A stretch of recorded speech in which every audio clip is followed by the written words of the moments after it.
You're mad at Elon Musk. Well, I suppose public figures are used to having people angry with them, especially when they're the richest person in the world.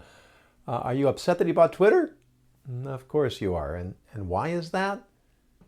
He could have used the $44 billion to house the country's homeless, end global hunger, or educate disadvantaged children around the world. Well, I agree. Those are certainly more worthwhile investments than social media. But couldn't you make the same argument about the people who sold Twitter? Or about the moguls and celebrities who spend billions of dollars taking joyrides into outer space? Elon Musk is worse? Why? Isn't he trying to protect free speech? That's just what he claims. But for him, free speech is nothing more than white male obsession. Do you mean that only white men are interested in preserving free speech? That's exactly what you mean. Because white men are irresponsible, and irresponsible speech should be censored. And who gets to decide which speech is irresponsible? The people who understand the difference between free information and disinformation. In other words, people who think like you. What about the counter-argument that your view of truth disregards objective reality?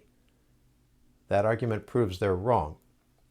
You mean they're wrong because they object to censoring stories about Hunter Biden's computer, suggestions that COVID came from a Chinese lab, and a satirical video about Twitter being too sensitive to satire?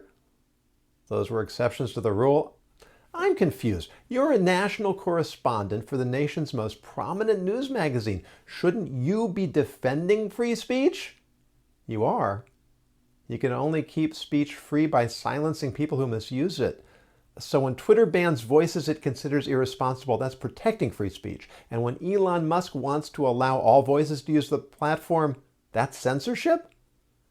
You know, it's not surprising that the word Orwellian keeps getting used more and more these days. That's part of the problem. I don't understand. If Orwell had been banned years ago, it would be much easier to ban speech now without being accused of banning speech.